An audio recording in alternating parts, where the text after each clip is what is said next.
Step into the past as we journey through time to explore the Edo period, a pivotal era in Japanese history. Spanning from 1603 to 1868, this remarkable period saw Japan under the firm rule of the Tokugawa shogunate, marking a prolonged period of peace and relative isolation from the rest of the world.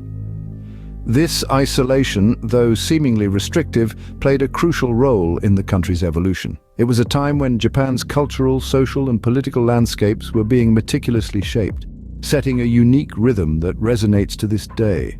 The Edo period was not merely a chapter in the annals of Japan's history, but an entire volume that narrated the story of a nation's transformation.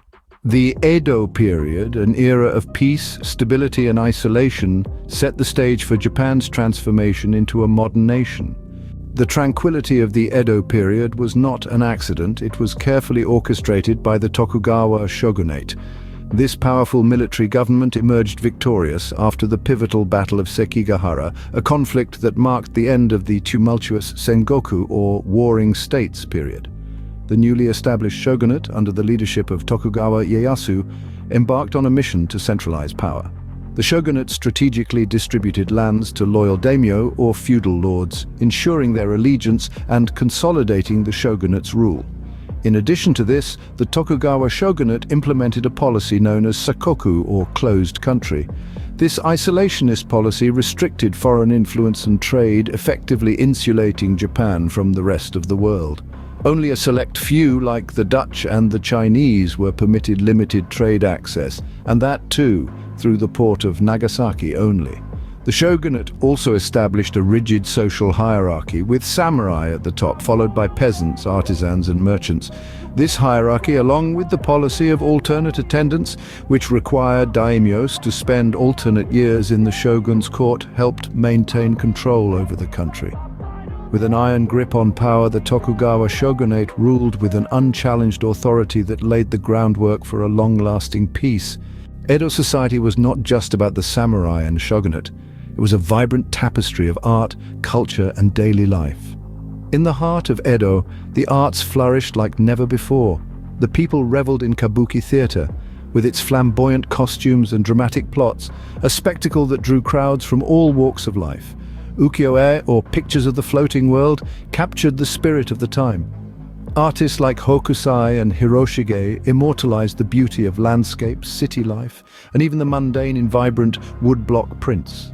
Even the spoken word was transformed into an art form, with the haiku, a three-line poem with a 5-7-5-syllable pattern, gaining popularity. These artistic expressions were not just for the elite, they were enjoyed by everyone, from the noble samurai to the humble farmer. Parallel to this cultural renaissance, there was a social shift. The chonin, or townsman class, began to rise. These were the merchants and artisans, the backbone of the urban economy. Their increasing wealth and influence led to a surge in urbanization, with Edo becoming one of the world's largest cities of its time. Literacy, too, became widespread. Books were no longer a luxury for the privileged few.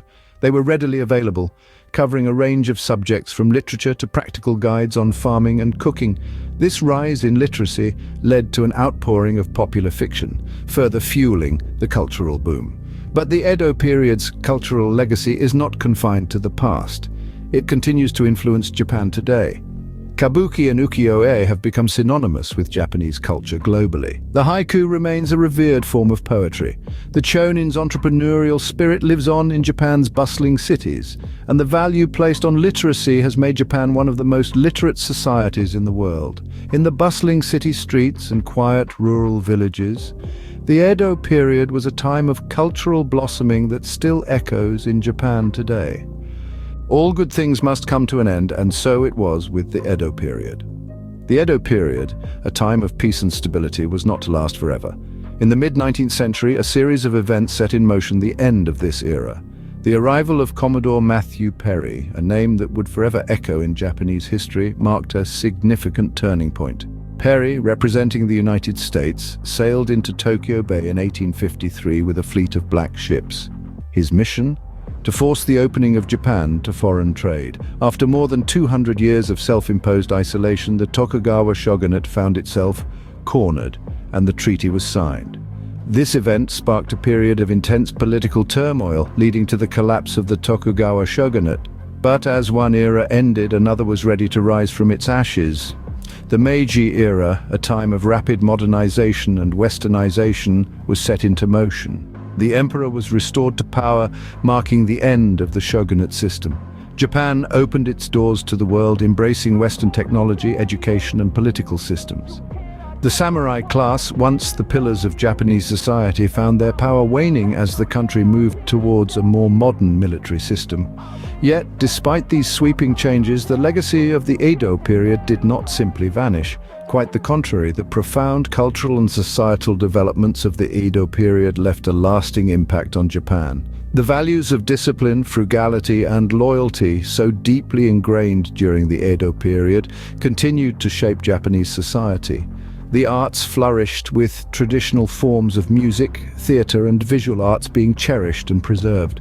Moreover, the urbanization and economic growth that began in the Edo period set the stage for Japan's future as a global economic powerhouse.